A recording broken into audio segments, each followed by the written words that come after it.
Evangelho segundo escreveu Lucas. Lucas, capítulo de número 10. Evangelho segundo escreveu Lucas, capítulo de número 10. Nós faremos a leitura de alguns versículos da palavra de Deus. 5 versículos nós vamos ler, e com certeza Deus, Ele vai falar conosco. Evangelho segundo escreveu Lucas, capítulo de número 10, versículo 38 a seguir.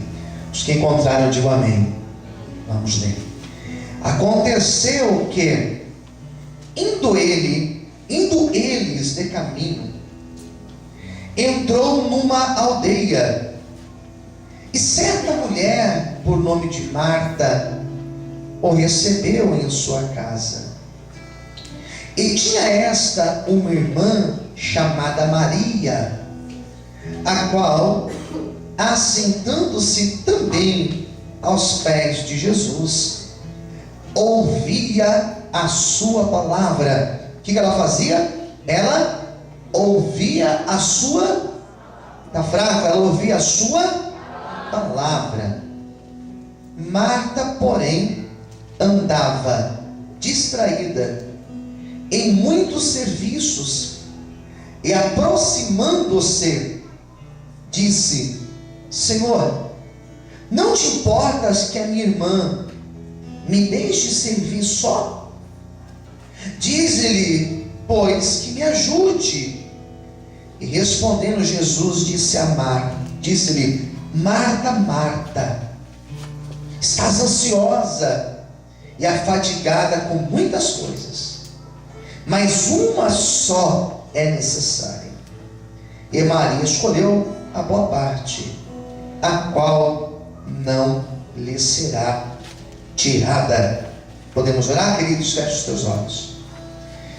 Senhor, meu Deus e meu Pai, nesta noite, nós estamos aqui reunidos para falar sobre o tema da intimidade com o Senhor. E o texto que nós escolhemos é esse texto, meu Pai, de Marta e Maria. Senhor, fala a cada coração, meu Pai, aqui nesta noite.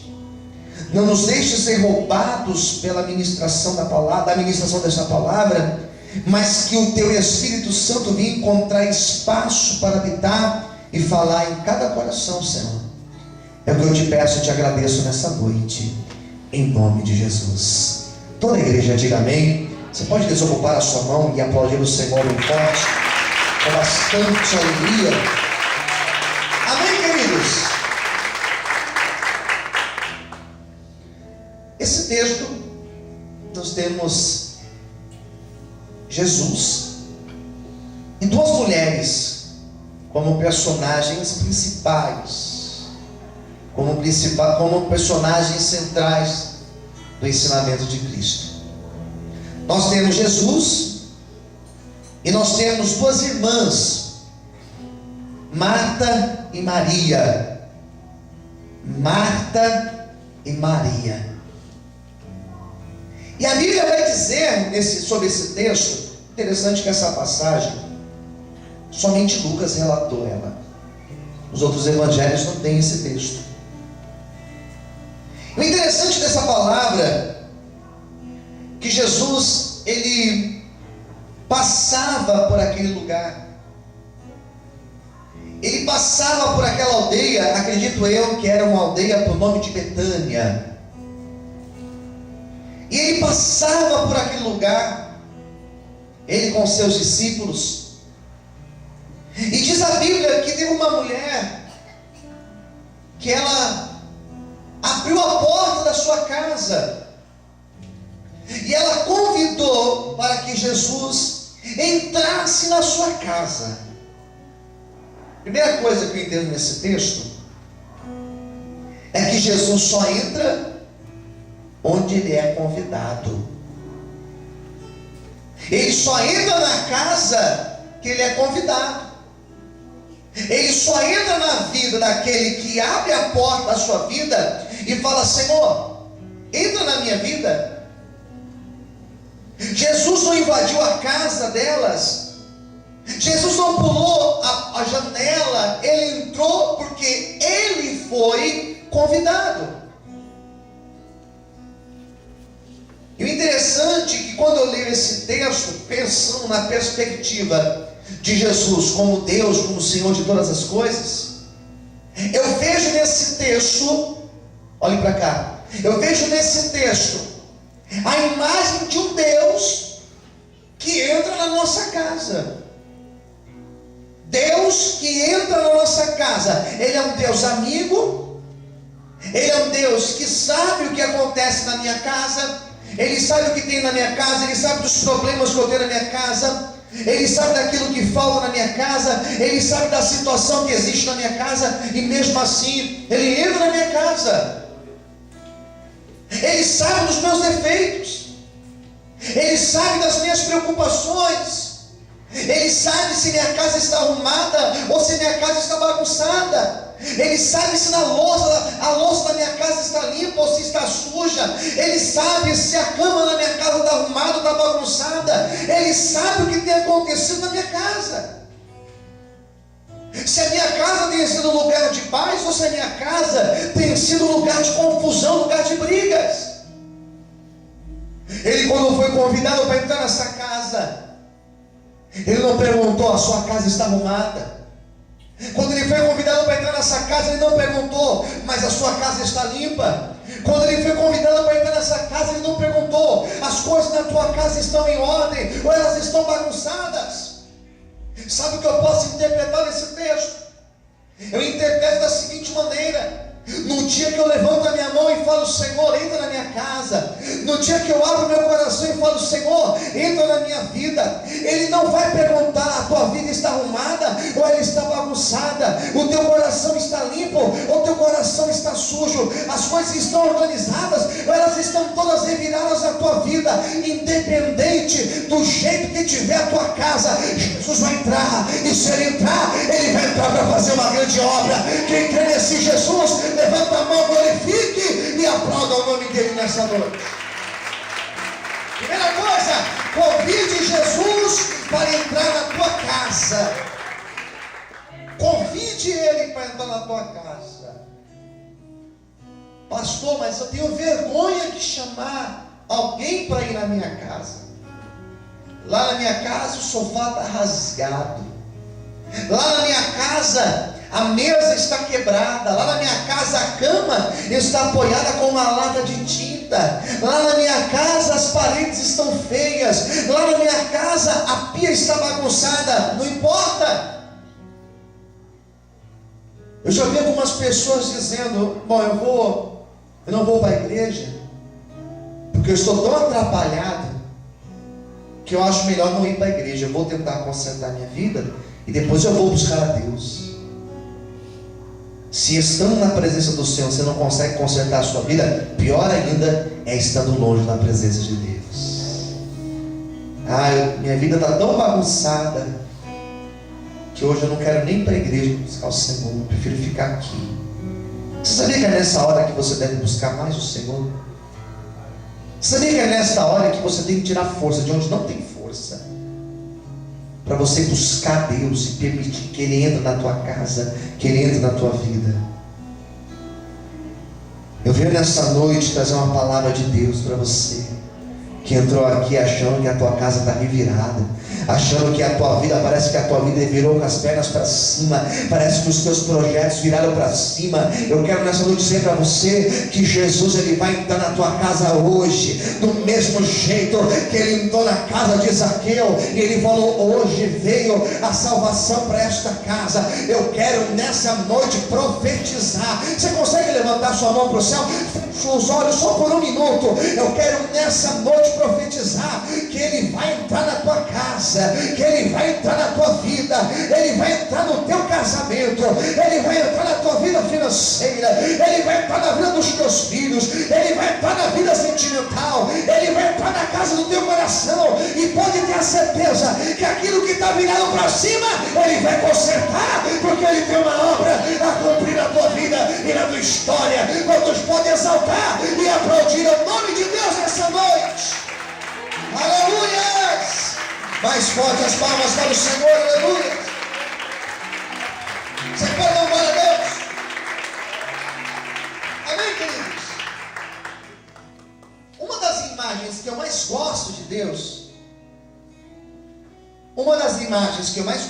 Deus, pensar Deus como amigo.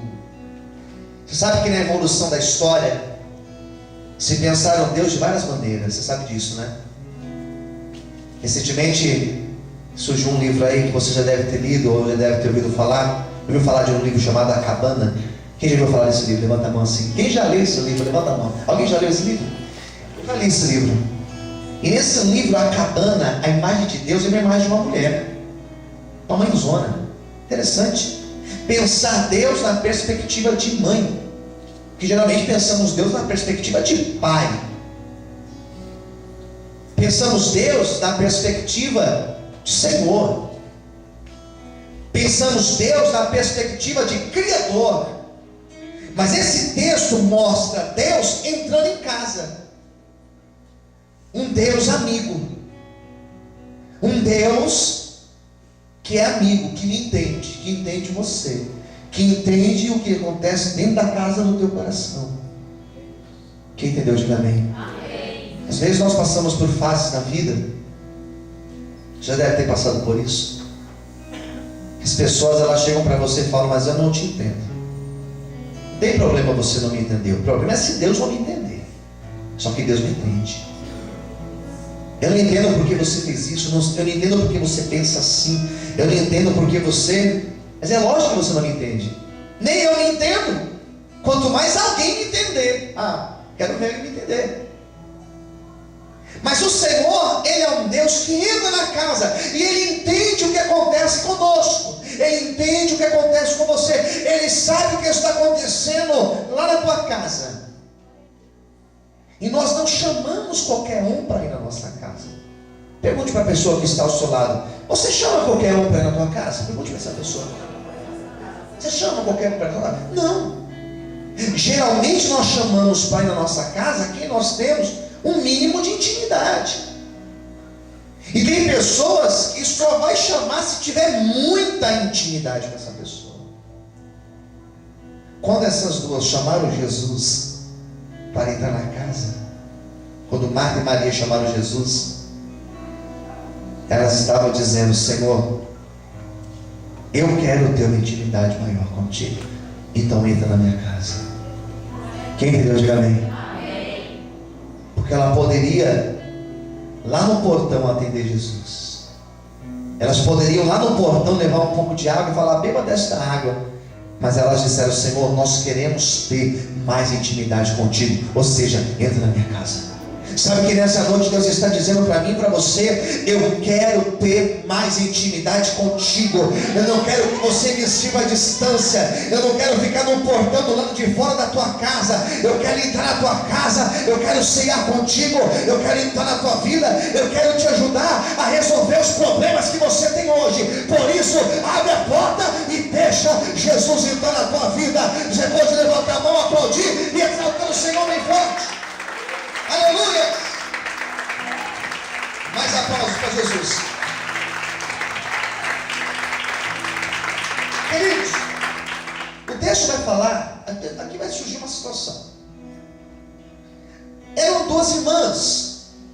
Primeira delas aqui, versículo 39, fala de uma tal de Maria. E quando Maria percebeu, olha o 39, quando Maria percebeu Jesus entrando na tua casa, Jesus sentou lá na cadeira. Diz o texto que ela se assentou aos pés de Jesus. E ela ouvia a palavra de Jesus. Quem está entendendo, diga amém. Essa expressão, sabe o que significa essa expressão? Olhe para cá, se distrai. Sabe o que significa essa expressão? Ela se sentou para ouvir e aprender, absorver. Ele estava ali ensinando os preceitos de Deus, ensinando sobre fidelidade, sobre intimidade com Deus, ensinando sobre o amor ao próximo. E ela parou tudo o que ela estava fazendo e ela sentou ali. E ela ficou só absorvendo. Ela ficou se alimentando daquela palavra. Quem está entendendo? Diga amém. Ela parou tudo. E ela falou: eu preciso aprender. Tudo que ele está falando está mexendo aqui no meu coração. Tudo que ele está falando tem sentido com aquilo que eu estou vivendo. Tudo que ele está ensinando tem sentido na minha vida. Essa expressão dela se assentar aos pés era uma expressão usada quando um homem muito sábio ensinava e todos ficavam aos pés dele ali ouvindo, e somente ouvindo, não falava nada, só ouvia o que ele ensinava. E geralmente os homens faziam isso, sentavam aos pés dos filósofos daquela época, dos entendidos, dos rabinos daquela época. Eles ouviam. E ela viu a oportunidade de se assentar ali, botar a cabecinha perto dos pés de Jesus e só ouvir o que ele estava ensinando. E aquela palavra começou a mexer no coração dela. Aquela palavra começou a tocar na vida dela. Aquela palavra começou a transformar o interior dela. Ela começou a perceber o tanto de coisas que ela precisava melhorar. Ela começou a perceber um tanto de coisas que ela tinha que rever na sua mente, rever nos seus conceitos. E o Senhor começou a ministrar o coração daquela mulher, e ela ouvindo e sendo ministrada por Deus. A palavra liberta. A palavra cura a pessoa. A palavra transforma a pessoa. A palavra traz ânimo àquele que está desanimado. A palavra renova aquele que está abatido. A palavra tem poder de exortar aquele que está no caminho da perdição. A palavra tem o poder de levar o homem a se convencer dos seus pecados, se arrepender e ter uma nova postura de vida. A palavra tem o poder de curar aquele que está enfermo. Eu quero nessa noite profetizar que o Senhor vai trazer cura para a tua vida, vai trazer libertação, vai trazer mudança. Ele vai transformar o teu interior, porque hoje a palavra de Deus, ela está sendo liberada para a tua vida. Quando tomam posse desta palavra, glorifique e aplauda o Senhor em forte em nome de Jesus. Você pode aplaudir o Senhor? Queridos, ela queria aprender e ela queria aproveitar aquele momento. Olha para quem está ao seu lado e diga: aproveite esse momento de agora. Amém. Aproveite o momento, queridos. Amém. Aproveite aquilo que Deus está te proporcionando agora. Aproveite. Você sabia que Deus está te ensinando alguma coisa até nas lutas que você está passando? Quem está entendendo, diga amém. Até na enfermidade, até no problema financeiro, até no problema sentimental, até no problema em casa, até no problema, sei lá, no trabalho, em alguma coisa Deus está te ensinando. Ela sentou porque ela queria aproveitar o momento. Acho que ela vai cair, melhor segurar ela aí. Ela queria aproveitar aquele instante, o agora. Diga para quem está ao seu lado: aproveite o agora. Amém. Sabe qual é o problema de nós não vivemos o agora? Nós queremos, às vezes, ficar querendo viver o que passou. E não tem como viver o que passou, queridos. Sabe aquela pessoa melancólica? Sabe aquela pessoa que se culpa porque lá atrás, porque no passado, porque foi assim, porque foi daquele jeito, e ela fica ali, sempre retornando ao passado. O adversário tem colocado muitas pessoas presas ao passado, e elas não se libertam do passado, não se libertam das frustrações, das derrotas que teve no passado. O problema de você viver olhando para trás é porque você não aproveita o agora. O problema de você ficar ansioso por causa do amanhã é que você está ansioso por causa do dia de amanhã e você não vive o hoje. Então você vive o hoje, atropelando o hoje, já pensando no que será no dia de amanhã. Deus não fez você para ficar preso no passado e nem pensando no que vai acontecer amanhã. Deus fez você para viver o momento de hoje. o agora, o que está acontecendo. Ela sentou e falou: eu vou aproveitar esse momento aqui. Eu não sei quando eu vou ter uma outra oportunidade de sentar aos pés de Jesus. Eu não sei o que vai ser de mim amanhã, então eu vou aproveitar esse momento de hoje. Já parou para pensar que nós vivemos angustiados, preocupados com amanhã? Como vai ser amanhã? Como vai ser o dia de amanhã? Como vai ser o ano que vem? Como vai ser o mês de dezembro? Como vai ser o mês de janeiro? Como vai ser o meu futuro? E quando eu envelhecer? E quando eu tiver 50 anos? E quando eu tiver 70 anos? E quando eu me aposentar? Não se preocupe, Deus, Ele está cuidando de você. Vivo hoje, porque hoje se chama presente. É o presente de Deus na tua vida. Quantos podem aplaudir e exaltar a Deus bem forte? Aleluia! Feche os teus olhos e aplaude o Senhor nessa noite. Aleluia! Amém, queridos? Se ela sentou para aprender, se ela sentou para absorver tudo que podia, se ela sentou para aproveitar o hoje, o momento agora, olha o contrário. Olha, pega a sua Bíblia, 40. Marta, porém, por um outro lado, digamos assim, Marta, ela andava distraída em muitos serviços, e aproximando-se disse: Senhor, não te importas que a minha irmã me deixe servir só? Diz-lhe, pois, que me ajude. Olha o contrário, queridos. Diz a Bíblia que Marta, que era irmã de Maria, não vai confundir. Marta, ela ao contrário, ela estava correndo em casa. Enquanto Jesus estava ali ensinando, os discípulos sentados, Maria sentada ali, cabeça nos pés de Jesus, ela estava arrumando a casa. Ela pegava a vassoura, ela varria a casa, ela cuidava da louça que estava suja, ela cuidava da comida que estava lá sendo preparada, ela corria de um lado para o outro da casa. E a Bíblia vai dizer que ela estava distraída e ocupada com muitas coisas. É o contrário de Maria. Ela corria de um lado para o outro. Ou seja, era uma mulher aflita, era uma mulher preocupada, e o pior, era uma mulher angustiada. Quem está entendendo, diga amém. É essa a representação, desta mulher aqui. Uma mulher que estava aflita, uma mulher que estava agitada, preocupada, que corria de um lado para o outro, enquanto o Senhor estava ali, pronto para ministrar o coração dela. Eu percebo que hoje em dia na igreja nós temos um grupo de pessoas na igreja que são aquelas pessoas que ouvem a palavra e, independente como nós cantamos, sem se importar com as circunstâncias. Quem entendeu, diga amém.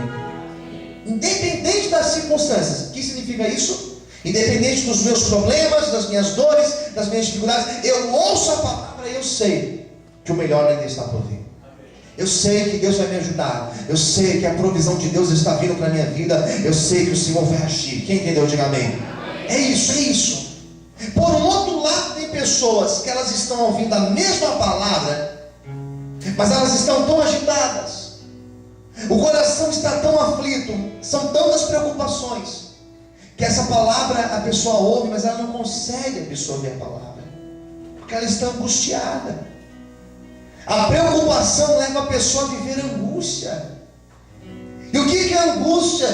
É um aperto que a pessoa sente, é uma depressão que a pessoa sente. O que é uma depressão? É uma pressão que vem sobre a pessoa, que leva a pessoa para baixo, então ela vive para baixo. Muitas pessoas estão vivendo assim dentro da igreja, pensando no dia de amanhã, pensando já no futuro, pensando já no depois do culto, e não aproveita o momento, o hoje. E sabe qual é o pior? Que ela chega em casa, às vezes, e ela fala assim: poxa, eu estava no culto e não aproveitei o culto. Estava lá com a minha família, mas eu não aproveitei minha família. Eu estava lá no meio daquele lugar e eu não aproveitei aquele lugar. não aproveitou o momento. Marta é um tipo de mulher aqui no texto que vai dizer que corria e não aproveitava o Jesus que estava ali. Não sei qual tem sido a tua angústia, tua preocupação, a tua aflição. Não se preocupe, não temas, porque o Jesus já entrou na tua casa, Ele já entrou na tua vida, e todas as demais coisas, elas serão acrescentadas sobre ti. Não se preocupe, Ele está cuidando de você. Quantos podem aplaudir e exaltar ao Senhor nessa noite? Aleluia! Feche os teus olhos por um minuto, aplaude o Senhor. Aleluia! Jesus olha para ela e fala o seguinte, 41. Respondendo, Jesus disse: Marta, Marta, está ansiosa e afadigada com muitas coisas. Você está ansiosa. Você está ansiosa. Ansiedade faz muito mal, queridos. Eu sou testemunha viva disso. Ansiedade só faz mal. Ficar ansioso, isso faz muito mal, gente. Porque na verdade a ansiedade, indiretamente, é uma demonstração que você não confia tanto em Deus.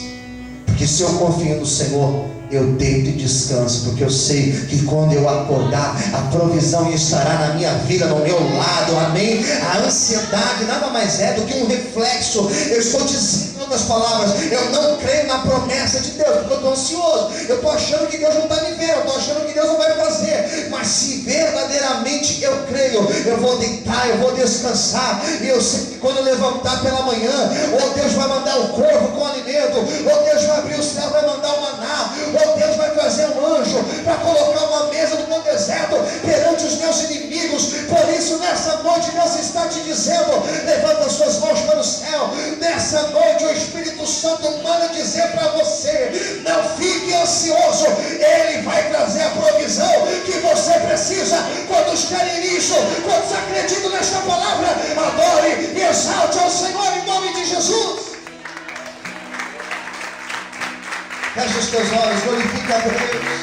Diga: Senhor, me ajude a crer. Diga: Senhor, me ajude a descansar. Diga: Senhor, me ajude a ter essa confiança. Se eu tenho intimidade com Deus, eu descanso e eu sei que a provisão dele virá para a minha vida. Quem entendeu, diga amém. Se verdadeiramente eu tenho intimidade com Deus, eu vou descansar nele. Eu sei que Ele vai fazer o melhor na minha vida. Queridos, Jesus falou duas coisas: anda ansiosa e afadigada com muitas coisas. O que é afadigada? Estou com uma fadiga. Estou cansado. Estou cansado. Quantas vezes você chega em casa e você fala: ufa, que dia. Estou cansado. Eu geralmente de domingo, eu chego em casa domingo, às vezes à noite, depois dos cultos, porque domingo são 2 cultos. Esse domingo, por exemplo, cheguei em casa, eu caí no sofá, me joguei no sofá e falei: meu Deus, como eu estou cansado. Tem dias que eu venho para a igreja, só Deus sabe como eu chego aqui, e quando eu chego na minha casa, um cansaço físico muito grande. Eu acordo muito cedo. O cansaço nada mais é do que esgotamento. O texto vai dizer que ela estava cansada atrás das coisas. Ela estava cansada de tanto correr atrás das coisas. E não é isso que o Senhor quer de mim e de você. Eu não estou falando de um cansaço físico aqui. Eu falo de um cansaço na alma. Tem momentos na nossa vida que nós falamos: eu cansei disso. Quem já falou isso? Diga amém. Eu cansei dessa situação, eu cansei de sofrer, eu cansei de passar por isso, eu cansei de viver tal situação. Ela estava cansada, e Jesus estava ali para dizer: eu tenho um alívio para a tua vida. E é essa palavra que o Senhor nessa noite está colocando no teu coração. Eu tenho um alívio na tua vida. Eu não sei qual é o cansaço, eu não sei qual o jugo que você entrou aqui carregando, só que nessa noite Deus vai arrancar este jugo. Ele vai pôr um fardo leve sobre você, um fardo suave, porque o Senhor, Ele vai tirar todo o peso da tua vida. Só quem acredita, glorifique e exalte ao nome de Deus bem forte. Aleluia. Vamos encerrar a pregação. A última parte, o último versículo. Mas uma só é necessária. Maria, olha só o que diz. Maria, qual que é a palavra que diz aí? Escolheu. Ah, essa voz está fraca, você deve estar fatigado. Maria, o que diz aí? Escolheu. Mais uma vez, Maria fez o quê? Escolheu. Só isso. Ela escolheu a boa parte. Ela escolheu a boa parte. Eu quero encerrar minha pregação de hoje falando sobre a escolha. Só escolhe algo quem tem opção, ou melhor, opções. Se tem opção, se existe uma opção, eu posso escolher. Ó, tem um verde e tem um azul. Qual que você escolhe? Eu quero o azul. Eu quero o verde. Então você escolheu o que você quis.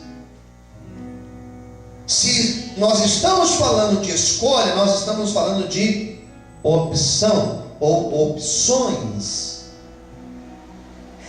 Diz a Bíblia que ela escolheu a boa parte. Ela escolheu a boa parte. E quando eu estava meditando nesta palavra, antes de ministrar para vocês aqui hoje, pensando nesse texto, Deus começou a falar comigo um pouco sobre essa questão da escolha. E Deus me fez pensar sobre o que nós temos escolhido. O que você escolheu? Cada escolha que nós fazemos, renunciamos outras. Eu escolhi casar com a minha esposa, então eu renunciei todas as outras mulheres que eu poderia casar. Não sei se tenho muitas, né? Mas escolhi a minha esposa e ela me escolheu. Ou seja, renunciei todas as outras. Quem entendeu? Diga amém. Eu escolhi estar aqui hoje. Então eu renunciei a estar em qualquer outra parte que eu poderia estar. Diz a Bíblia que as duas elas tinham a mesma opção. Porém, uma escolheu o Senhor, a outra escolheu correr atrás das coisas, viver correndo atrás da vida. Nesta noite, Deus está perguntando: qual que é a tua escolha? E o Senhor vai respeitá-los. Isso se chama livre-arbítrio. Livre-arbítrio, eu posso escolher. Deus não obriga ninguém a estar na casa dele, na presença dele. Deus não obriga ninguém a fazer boas escolhas. Deus não obriga você. Deus não te obriga a tomar aquele remédio quando você está doente. Deus não te obriga a pôr a blusa quando está faz com os nossos filhos. Deus não te obriga a comer quando você não quer comer, você quer comer doce. Deus não te obriga a comer o saudável. Ele respeita a tua escolha. Se eu comecei o texto dizendo a imagem de Deus, de Jesus, como amigo, não foi a imagem que eu falei no comecinho? Essa mesma imagem, ela se reproduz no final. O amigo deixa você escolher, deixa você tomar a decisão. Que nessa noite nós possamos buscar uma intimidade com Deus tão grande, que as nossas escolhas possam ser as escolhas do coração de Deus. E você fala: pastor, mas como eu vou saber se as minhas escolhas são as escolhas do coração de Deus? Sabe como você faz? Deixa Deus escolher por você, deixa Deus guiar, deixa Deus direcionar, deixa Deus dizer sim ou dizer não na tua vida, deixa Deus conduzir os teus passos. Daí verdadeiramente você viverá a boa escolha de Deus na tua vida. Quantos podem glorificar a Deus e aplaudir o Senhor bem forte nessa noite? Aleluia! Você pode aplaudir o Senhor nessa noite, queridos? Você quer isso para a tua vida? Você escolhe Deus, você escolhe isso. Então aplaude e exalte ao Senhor bem forte. Aleluia! Amém, queridos? Quem entendeu o que espera aqui, diga amém. É isso, irmãos. Pastor, como eu faço para eu saber que a minha escolha é de Deus? Fácil, irmãos. É só usar a lógica. Qual que é a lógica? Escolhe o Senhor, Deus, para a minha vida. Oração do Pai Nosso. Você conhece a oração do Pai Nosso? Quem conhece a oração do Pai Nosso? Diga amém. O que a gente ora no Pai Nosso? Seja feita a tua vontade. Senhor, eu posso escolher, não posso? Mas eu não quero escolher, eu prefiro que o Senhor escolha por mim. É difícil fazer isso? Não é difícil fazer isso. É uma questão de confiança. Eu sei que Deus tem o melhor para mim. Diz a Bíblia que uma escolheu correr de um lado para o outro da casa, e a outra escolheu colocar a cabeça nos pés de Jesus e falar: Senhor, ministra o meu coração. E essa fez a boa escolha. Se hoje, nessa noite, se hoje você deixar Deus conduzir a tua vida, se você quer verdadeiramente desfrutar de uma intimidade com o Senhor, deixe Ele ser o Senhor das tuas decisões, e com certeza Ele vai te abençoar, em nome de Jesus. Vamos aplaudir mais uma vez a Deus? Vamos orar, queridos. Vamos orar, fique em pé nesse momento em nome